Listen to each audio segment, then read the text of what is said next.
Among the 8 major Hawaiian islands in the Pacific Ocean lies Kahoʻolawe. In 1941, the U.S. Navy began using Kahoʻolawe for target practice. Just 35 years later, a group of Hawaiians believed it was their responsibility to protest the U.S. Navy's actions on Kahoʻolawe, arguing that the bombing interfered with their cultural right to exercise religion, historical site preservation, and the island's environmental protection.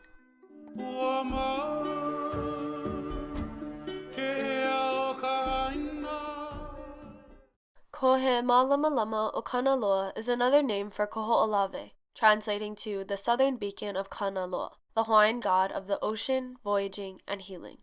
Similar to its ancient name, Kahoʻolawe was initially used as a navigational center for voyaging by Hawaiians. In the late 1700s, the Hawaiian monarchy established Kahoʻolawe as a ranching land and later a penal colony. In 1893, the illegal annexation of the Hawaiian kingdom took place. These conditions further diminished the island's spiritual reverence and cultural significance. So, when the U.S. entered World War II, the United States identified Kahoʻolawe as a strategic training ground for target practice. The island continued to be used for militarism into the Cold War as the U.S. sought lands to practice detonation of new weapons. The most renowned explosion was Sailor Hat that detonated at Puhianenui, the southwestern tip of Kahoʻolawe in 1965.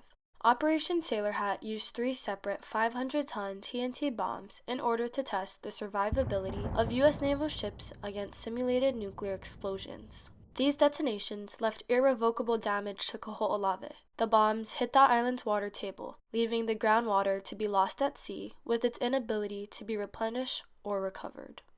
As the war in Vietnam became less popular, civil rights and anti-war movements began to call into question increased militarism on the continent and the Pacific. In addition, these movements also influenced new protests by American Indians against colonization, which Native Hawaiians read about in the newspaper.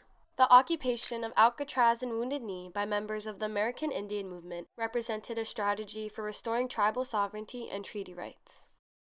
As Native Hawaiians faced increasing land loss in their own right, the bombing of Kahoʻolawe became a symbol of a new resistance. Between 1968 and 1976, several groups began to organize against the bombing of Kahoʻolawe. Their intention was to bring to light the destruction of the island and publicize the challenges Native Hawaiians faced. In 1976, an organization formed calling themselves the Protect Kahoʻolawe Ohana, or PKO. They argued that the military occupation not only desecrated a sacred land, but also violated the rights of Hawaiians' free exercise of religion. On January 4, 1976, 9 Hawaiians made the departure from Ma'alai Harbor on Maui to Kahoʻolawe in order to peacefully protest the American military's actions. They were the first non-military personnel to inhabit the island since its naval occupation in 1941 and would later be called the Kahoʻolawe 9. Among the 9 was Uncle Walter Riddy. His wife, Aunty Loretta, was present on the second occupation of Kahoʻolawe. And, the things that we knew about Kahoʻolawe was a barren island. There's nothing on it, So we're seeing this island from a distance, and as we're getting closer, she gets larger and larger and larger. And we're saying, she's not a small island. She's big. Because they had ALs, culture sites, housing sites. And we saw some with white circles. So some of the sites were actually targets that they were using as targets for bombs.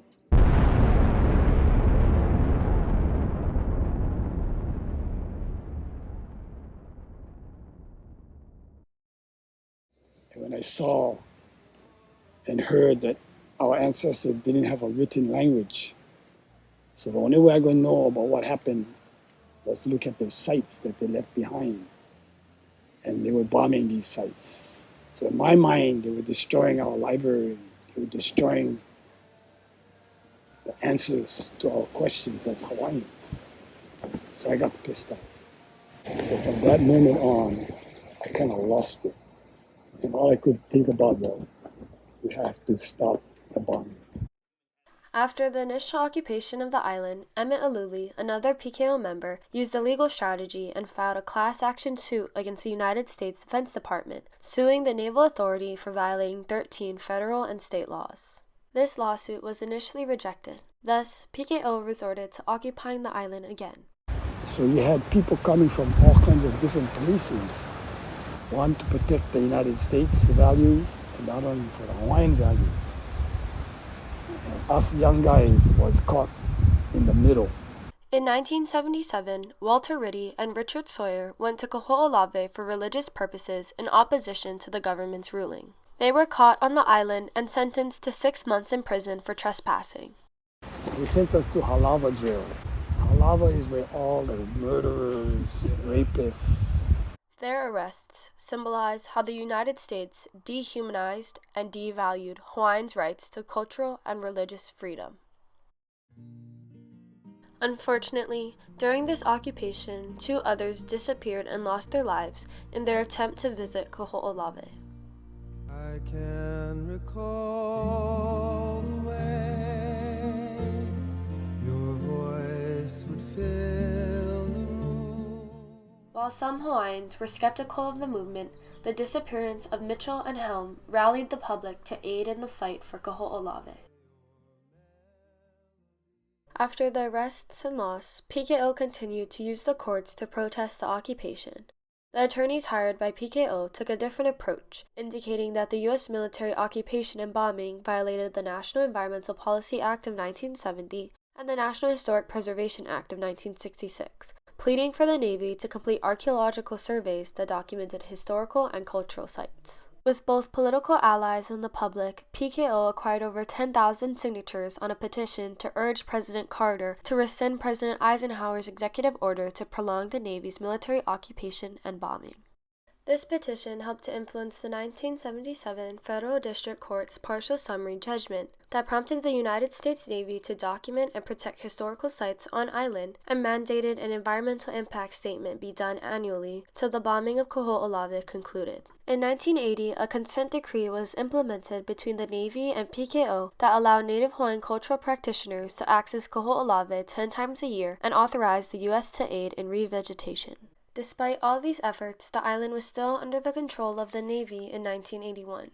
PKO continued to push for their right to protect the island from the military for cultural, environmental, and spiritual purposes. For instance, PKO contended that Kahoʻolawe is a wahipana, a sacred place revered by Hawaiians, and according to the Hawaii Historic Places Review Board, is entitled to be considered as a National Historic Site. And with help from the state legislature, it became official.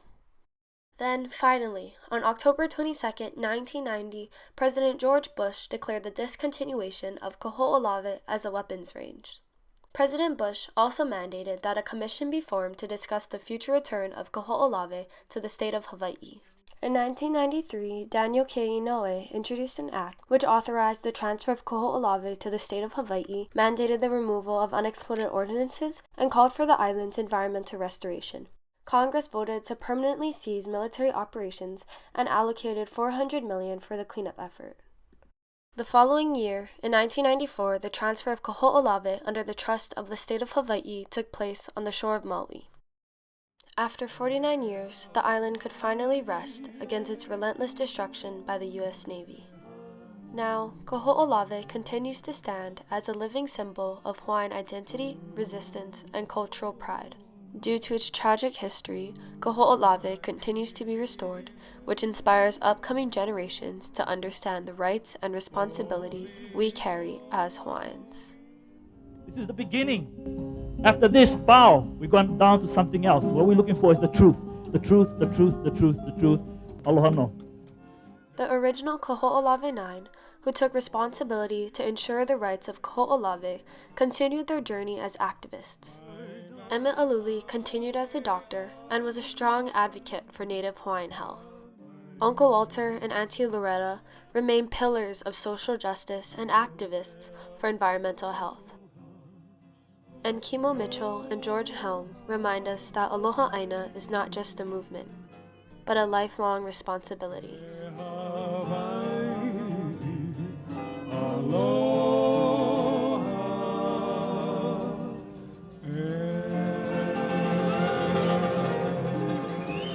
no